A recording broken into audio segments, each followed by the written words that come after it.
Hey guys, Ben here, and welcome back to another video on The Flash Season 6. Today we're going to be reviewing Episode 18, also breaking it down, talking about Godspeed and everything that happened in this episode.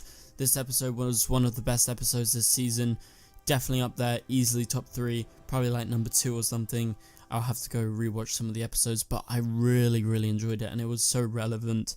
And this episode really did touch me, but also it was really fun as in regards to Godspeed, and there's a whole new mystery to talk about. So if you do go on to enjoy the video, please be sure to leave a like and a comment and subscribe if you're new so you don't miss any DC TV videos later this year. Okay, so yeah, like I said, this episode was really good. I loved it. So as you guys know, I'm a big fan of Godspeed. I don't think they've done a very good job with Godspeed so far, but I appreciated what they did in episode 1 this season because I knew that they were setting up for something, and they were setting up for this episode and what's to come in the future, which really excites me, and I'm sure it really excites some of you guys. We'll get to all of that as we go down chronologically throughout this episode.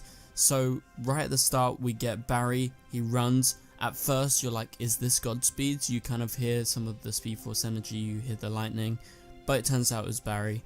And so he shows up at Joe's place, and Joe is obviously in witness protection, and he talks about Iris. He tells him that Iris is fake. Iris has been like this whole time, you know. And Joe realizes that he should have acted on this. He realized there was something wrong with Iris, and so this is a big revelation that kind of makes sense to Joe. And also the next few things that are said, remember, Mirror Singh is still out there in the real world somewhere. He's the only clone, the only mirror version of our characters that is still out there, because, you know, Camilla and Iris are dead. And you have Barry also trying to figure out how to do the artificial Speed Force, while Cisco is trying to find a way into the Mirrorverse. So you have those kind of main things going on in the background, but the main part of the episode is Godspeed and the threat that he poses to the city, and the fact that he wants Barry's speed, but also at the same time you've got Hartley, you've got Piper working with Team Flash, and you have the whole Roderick situation, which I thought they handled really well. So yeah, Godspeed shows up out of nowhere. He just zooms in, he's running around, and they're like, oh, Godspeed's back. And he's like, you're the one that stopped the others. He's talking to Barry, and he says, I'm not impressed. So at this point you realize, oh, he's talking about the clones, so they are all linked in the end, all these different clones, as we presumed, but this just confirms it on screen. And so he has these new powers. They are sort of reverse vibrations, I think is how they explained it, these sonic powers, and he has the ability to extract speed from any speedsters, and that's what he does later in the episode, which we'll get to. But at this point he does it to Barry. He's taken Barry's powers, but he is stopped by Nash Wells, and basically he threatens him and says basically, you know, you have to give up your powers or I'm going to rain death on the city, which we'll get to that moment as we head towards the end of this episode. But anyway, so they need Hartley's help. Barry goes to Hartley. They have this sort of mini fight. Barry doesn't fight back, but Hartley is still annoyed with him. We realize what happened to Hartley. Cisco explains that in this crisis version of Earth Prime, we know that Hartley's right-hand man was put away by Barry, this guy called Roderick Smith, who turns out to be his boyfriend. And so we have this recreation of the scene in Season 1 where you have the Flash versus Piper, but they're not just hired guns, it's someone personal to him, and Barry basically messed up his molecules or something like that, and he's basically phasing in and out of his body, and that is a big core reason as to why Hartley helps in this episode, and I think it really worked. Anyway, so at the same time you got Killer Frost and Ralph, probably the least interesting part about this episode, but anyway, it seems like she's going to leave. I think the original plan was for Killer Frost to leave from episode 19 onwards for the final few episodes, but I don't know if she's going to be gone because episode 19 is now the finale because of everything that is going on. So because things have changed, I guess she's not going away and she'll probably return next season, but this was just due to Danielle Panabaker's pregnancy and her, I guess, maternity leave. So that is what was set up, but I don't know if that's going to follow through. Anyway, so Barry is attacked by Piper at his place when he goes to recruit him. He tries to recruit him. They're at Star Labs. They get Roderick from Mercury Labs. They try to do it. but it fails. And so at the same time, we are in the mirror world and we see reverse Star Labs. For a second I was like, is my screen wrong? But then I realized, oh, we're not in the real world, everything is reversed, the Star Labs signs are all reversed. But we see real Camilla in there, and you see Iris, and Iris is sort of breaking down, her senses are being distorted and everything due to the condition you have when you stay in there too long in the Mirrorverse, and so she can't see straight. And they basically come together and make a plan about how they're going to get Sing, and then once they get Sing, they're going to get out of there, and somehow it has something to do with Cicada's dagger, because Camilla has it at one point.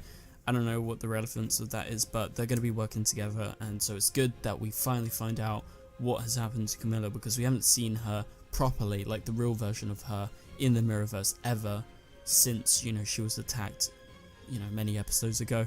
Anyway, so Godspeed gives Barry 1 hour to give him what he wants, which is obviously his velocity, as he says in the episode, or basically his speed, or death will rain down upon your city, is what he says. I thought Godspeed was really menacing, and this is the sort of villain that we need, and I love that they're setting up this mystery because it's so intriguing. When you go to the end of the episode, you get final scene of the episode with Eva, but it's not that interesting. It's just literally her going after her husband or something like that, and I just think comparing Godspeed to Eva right now, like, Eva was fine. Now it's been dragged on a long way, and I don't see the reason why we have to care about her and her husband's feud, because it's supposed to be her against Team Flash, but, you know, it's in a different way. They captured Iris and everything like that, so that's why Team Flash is against Eva, and Eva, you know, basically doesn't have much interest in the Flash, so she doesn't seem like a villain that is threatening our team. She seems like a villain that is threatening something quite irrelevant. She's just threatening her husband, who we don't even like. Like, I don't like him. He's just like a guy with some power. Then when you compare it to what happened with Godspeed in this episode, that is so much more interesting. You've got this mystery that is set up, so I really hope that this mystery continues into next season. Obviously, it's not going to be finished this season, because episode 19 is the final episode, which is next episode.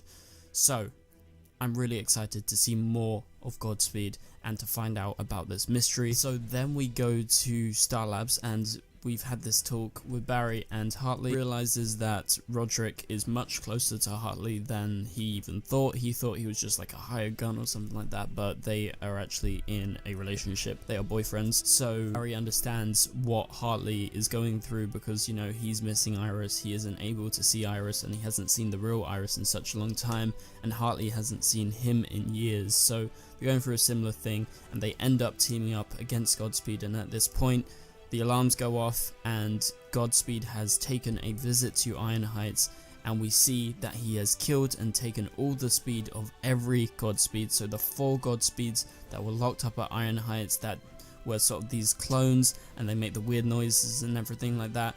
We're thinking the whole episode this is the normal version of Godspeed, but turns out it's not, and we'll get to that in a minute. But he does kill these versions of Godspeed, and I really like this moment. I thought it was very, very impactful, because you can feel how powerful he is. He got into the meta wing that is dampened. It, you know, was just an example of his true power. So then you have the Flash facing off against Godspeed as he kidnaps these victims on the middle of the street. So he tells the Flash, you got 1 minute to come. Every 1 minute, I'm going to kill someone here.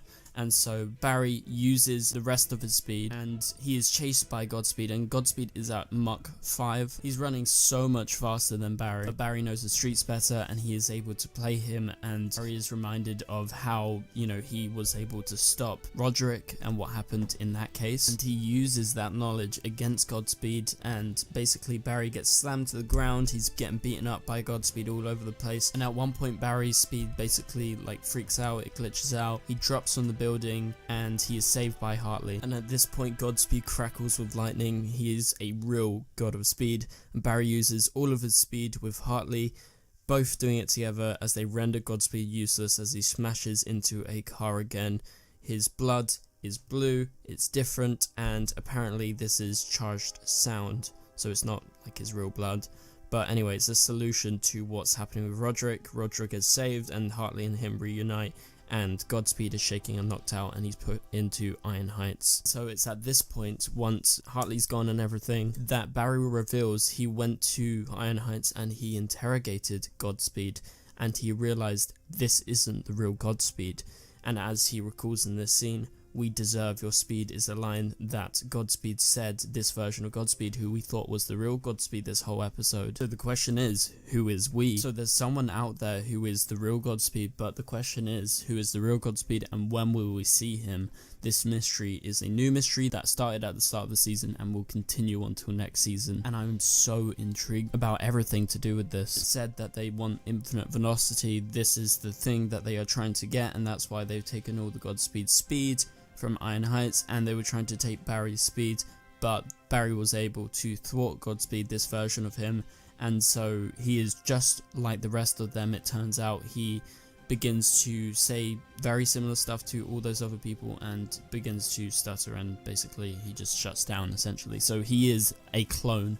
Even though this version of Godspeed could actually speak, he's some sort of different version of, you know, a Godspeed clone. And so that is where we leave Godspeed at the end of the episode. We've got this mystery lingering, and I can't wait to find out what happens, and I can't wait to theorize about this with you guys. So if you have any theories, let me know in the comments down below. When do you think we're going to see this Godspeed, and who is this real Godspeed, and why does he keep on sending all these clones to get speed? Anyways, so let's move on. So Hartley and Barry make up, and basically they have this really enlightening chat together where Hartley basically tells him he has to believe that his world can change, and that moment really touched me, and it really rings true, especially to what's going on in the world out there right now. It just really called to me, and I really appreciated those moments. And this continues with Barry's talk to Team Flash as he talks to the team about what they've lost, and giving them hope that they're gonna see these people because we have this love, and everything we have is what makes us strong, essentially, together. So again, really touching me, and I thought it was just so well done.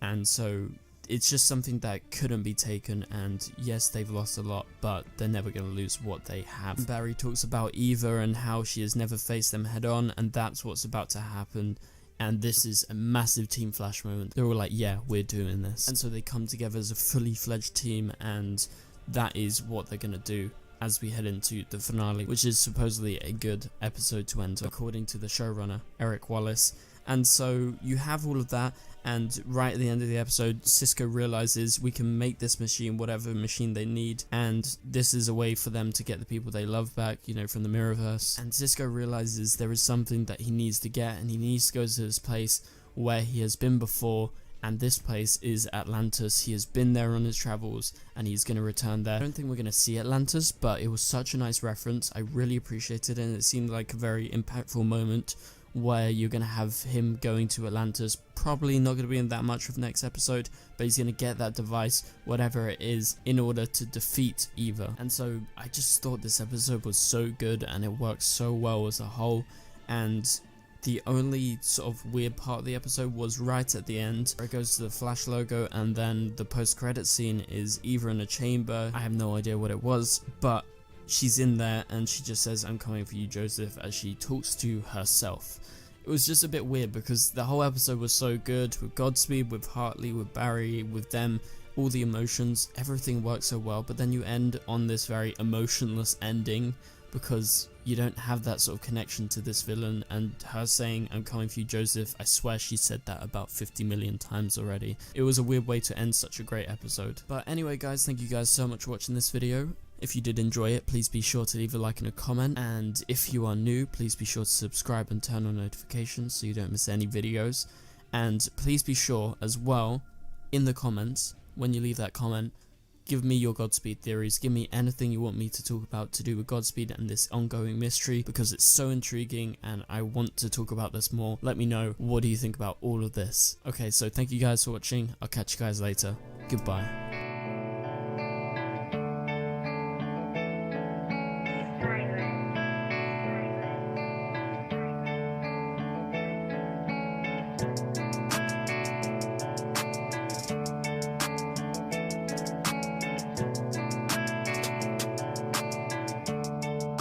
I see red.